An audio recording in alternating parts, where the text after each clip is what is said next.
মিজান ভাই, সকালটা আজ সার্থক হলো। তোমার এই রসের বারে চমক না দিলে শীতের আমেজটা যেন পুরোপুরি আসে না। কি যে মিষ্টি আর খাঁটি। সবই সৃষ্টিকর্তার রহমত জামাল ভাই। গাছ ভালো রস দিচ্ছে, তাই আপনাদের মুখে তুলে দিতে পারছি। নেন, আর এক গ্লাস নেন। পয়সা নিয়ে ভাববেন না। পয়সার কথা না মিজান ভাই, জিনিসটা হলো বিশ্বাসীর। বাজারে তো আরো অনেকেই রস বেচে, কিন্তু তোমার কাছে আসি শুধু এই ভরসায় যে রসে কোনো ভেজাল নেই, একেবারে খাঁটি জিনিসটা পাওয়া যায়। ঠিক বলেছিস সালমা, আমার ছোট ছেলেটা তো তোমার রস ছাড়া খেতেই চায় না। বলে মিজান কাকার রসের মতো স্বাদ আর কারো রসে নেই। মিজান, তোমার সততাই তোমার ব্যবসার মূলধন। এই যে এতগুলো মানুষ প্রতিদিন তোমার জন্য অপেক্ষা করে, এটা শুধু রসের মিষ্টতার জন্য নয়, তোমার চরিত্রের মিষ্টতার জন্য। এই সুনামটা ধরে রেখো বাবা। জীবনে এর চেয়ে বড় সম্পদ আর কিছু নেই। চাচা, আপনি মুরব্বী মানুষ, আমার জন্য দোয়া করবেন। আপনাদের এই বিশ্বাস আর ভালোবাসা নিয়েই তো বেঁচে আছি। আপনাদের ঠকানোর কথা আমি স্বপ্নেও ভাবতে পারি না। আমরা জানি তো, তাই তো চোখ বন্ধ করে তোমার রস কিনি। কাল সকালে কিন্তু আমার বাড়িতে মেহমান আসবে। 5 ভার রস কিন্তু লাগবেই, মনে থাকে যেন। আর আমাদের পাড়ার জন্য 10 ভার, এক ফোঁটাও যেন এদিক ওদিক না হয়। আপনারা কোনো চিন্তা করবেন না, আপনাদের রস আমি সবার আগে আলাদা করে রাখবো।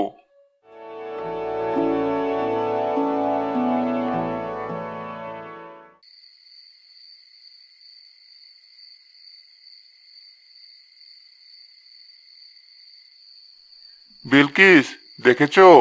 আজকের আয়টা দেখো, আগে সব দিনের চেয়ে বেশি। মাটির ব্যাংকটা প্রায় ভরেই এলো। সবই ওপরওয়ালার দয়া। আপনি সৎ পথে আছেন বলেই সৃষ্টিকর্তা তো বরকত দিচ্ছেন। মানুষের দোয়া আছে আপনার সাথে। হুম, তা তো আছেই, কিন্তু আমি একটা কথা ভাবছিলাম। কি কথা? আপনার মুখটা এমন চিন্তিত লাগছে কেন? আচ্ছা, ধরো যদি আমি 10 কলসি রসের সাথে 1 কলসি পানি মিশিয়ে দেই, কেউ কি টের পাবে? স্বাদ তো প্রায় একই রকম মিষ্টি থাকবে। এসব কি কথা বলছেন আপনি?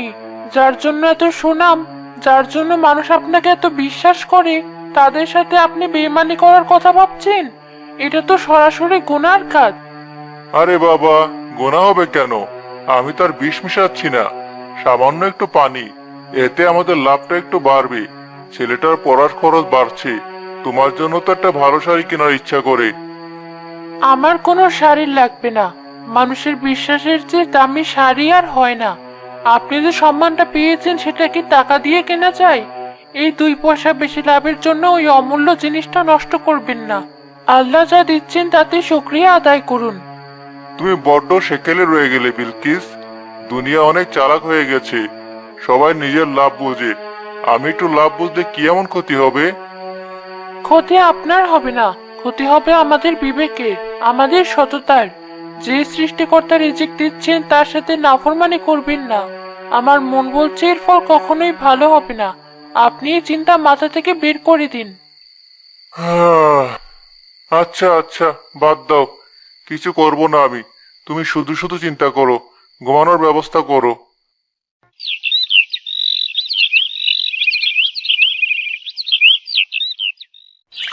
মিজান পরের দিন 1 বালতি পানি ধীরে ধীরে রসের বড় কলসিতে মেশাতে শুরু করে। আর শুধু 1 বালতি, দেখি না কি হয়। কেউ কিচ্ছুটি বুঝবে না। বিলকিসটা বড্ড ভয় দেখায়। লাভ হলে কাল থেকে পরিমাণটা আর একটু বাড়াতে হবে।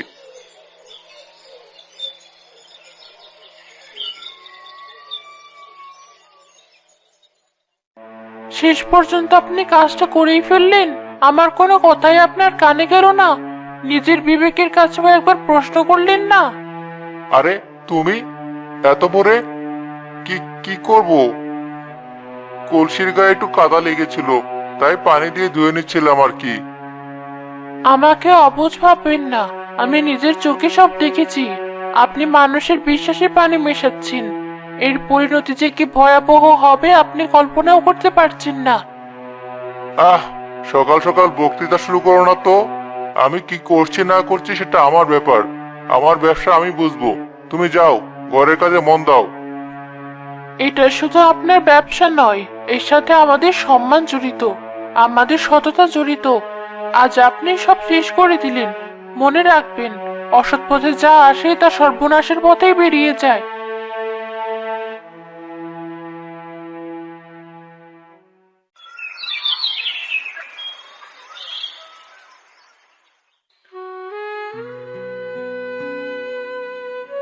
আসুন আসুন, আজ একেবারে চাঁদের কোনা রস নিয়ে এসেছি।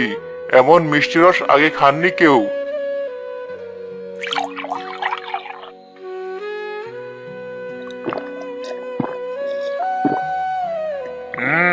ভালোই তো, কিন্তু কেমন যেন একটু। কেমন ভাই? না না, ঠিক আছে, হয়তো আমারই মুখের স্বাদ অন্যরকম লাগছে।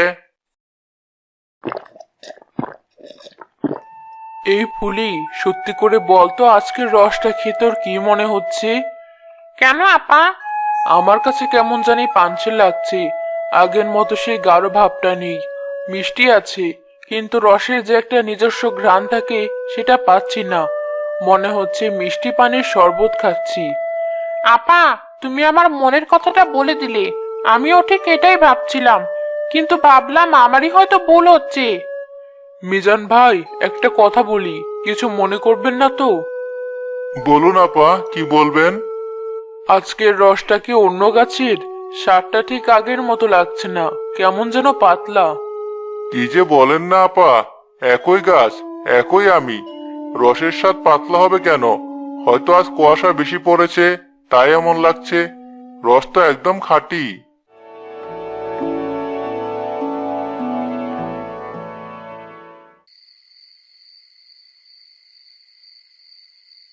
বিলকিস, ও বিলকিস, দেখে যাও তোমার জন্য কি এনেছি। কি এনেছেন? চোখ বন্ধ করো।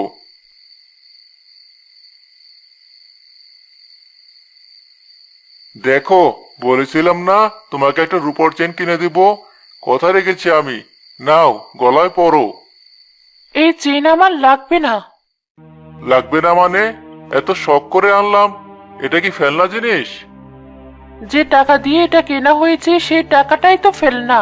এই টাকায় মানুষের বিশ্বাস ভঙ্গের দীর্ঘশ্বাস মেশানো আছে। এই পাপের জিনিস আমি গায়ে ছোঁয়াতে পারবো না। আবার ওই একই কথা, পাপ পুণ্য বিশ্বাস। আরে, লাভ করতে গেলে একটু এদিকুদি করতেই হয়।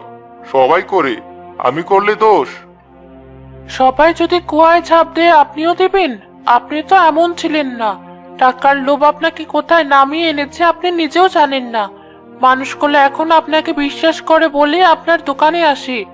যেদিন তাদের চোখের পর্দা সরে যাবে, সেদিন এই টাকা আপনার সম্মান ফেরাতে পারবে না। সম্মান দুয়ে কি পানি খাবো? টাকা থাকলে সবাই সম্মান করে। তুমি এসব বুঝবে না।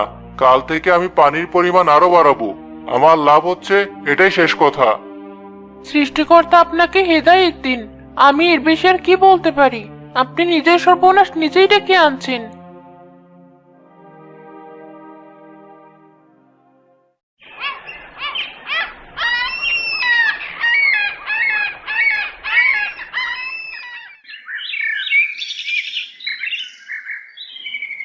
আজ ভিড় অনেক কম।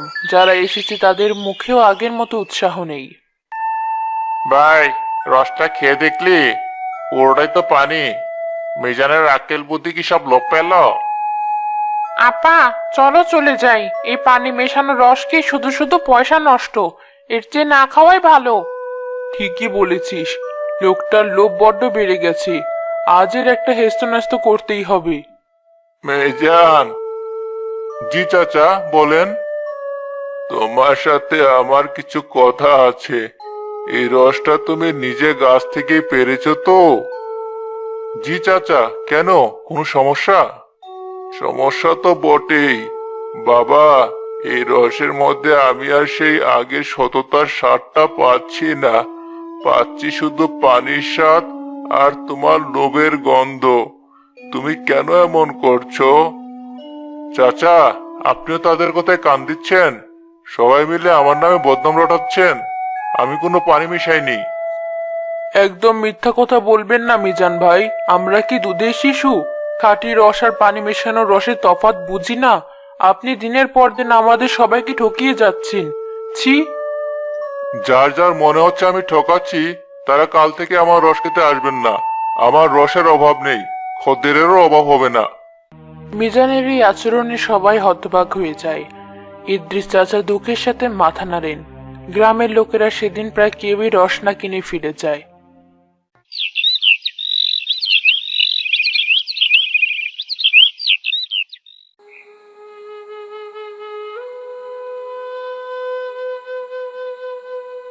কিরে মেজান, আজ তো তোকে বড্ড একা লাগছে। কেউ না আসুক, আমার তাতে কিছু যায় আসে না। আপনি কেন এসেছেন? আমার নামে বদনাম করতে? না বাবা, তোর উপর রাগ করে আমি কি করব? তুই তো আমার ছেলের মতো। হয়তো তোর কোনো সমস্যা হয়েছে, তাই এমন করছিস। যাই হোক, আমাকে এক গ্লাস রস দে। শীতে শরীরটা বড্ড কাবু হয়ে গেছে। মিজানের মনে কিছুটা অনুশোচনা জাগার বদলে জেদ চেপে বসে। সে ইচ্ছে করে সবচেয়ে বেশি পানি মেশানো প্রায় স্বাধীন রসটা ইদ্রিস চাচার গ্লাসে ঢেলে দেয়। বেঁচে থাক বাবা, সৃষ্টিকর্তা তোর ভালো করুক।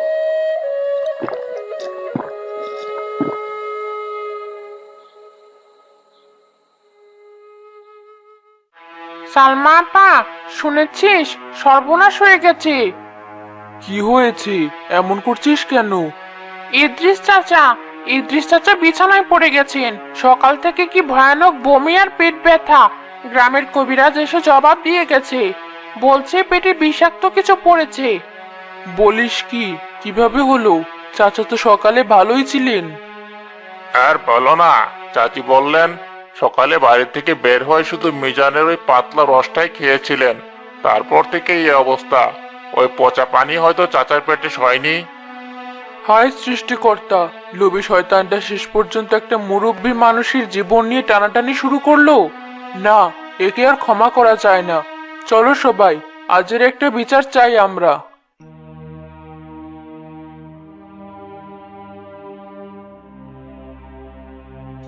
মিজান, বাড়ি থেকে বের হ। তোর প্রতারণার ফল আজ তোকে পেতেই হবে। কি হয়েছে?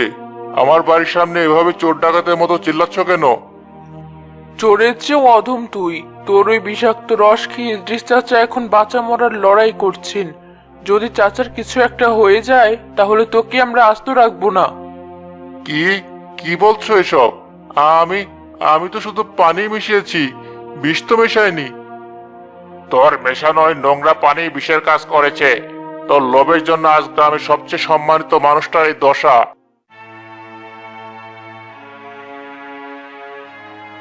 ওনারা কোনো মিথ্যা বলছেন না, সব সত্যি। আমার স্বামী লোভে অন্ধ হয়ে গিয়েছিল। আমি তাকে পায়ে ধরে নিষেধ করেছি। বলেছিলাম সৃষ্টিকর্তাকে ভয় করো, মানুষের সাথে বেইমানি করো না। উনি আমার একটা কথাও শোনেননি। শব্দ শোনার, আপনারা যা শাস্তি দেবেন মাথা পেতে নেব। শুধু একবারের জন্য আমাদের ক্ষমা করে দিন। বিলকিসের স্বীকারোক্তি শুনে গ্রামবাসীরা স্তম্ভিত হয়ে যায়। মিজান ভয়ে আর অপমানে মাটির সাথে মিশে যায়। ছি মিজান, তোর চেয়ে তোর স্ত্রী বিবেক অনেক বড়। আজ থেকে এই গ্রামে তোর রস বিক্রি কেন? তোর ছায়া যেন আমরা না দেখি। দূর হয়ে যা আমাদের চোখের সামনে থেকে।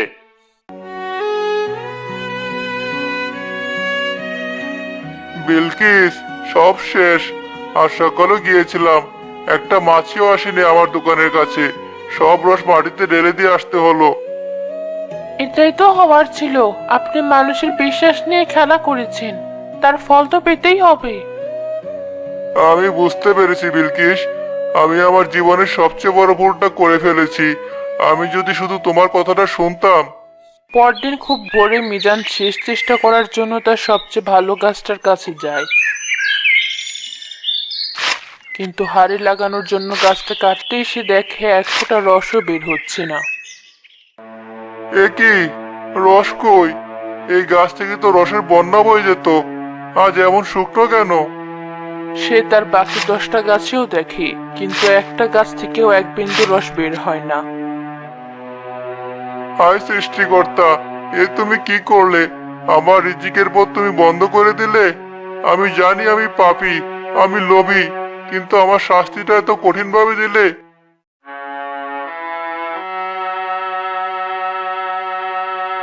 বিলকিস, সৃষ্টিকর্তাও আমার উপর থেকে মুখ ফিরিয়ে নিয়েছেন। আমার একটা গাছেও আর রস উঠছে না, সব শুকিয়ে গেছে। যে প্রকৃতি আমাকে এতদিন অনেক দিয়েছে, আর সেও আমার পাপের জন্য আমাকে ত্যাগ করেছে। ভেঙে পড়বেন না, হয়তো আল্লাহ আপনাকে অন্য কোনো পথে রাখছেন। পাপের পথ বন্ধ করে দিয়ে তিনি আপনাকে সৎ পথে আসার সুযোগ করে দিয়েছেন।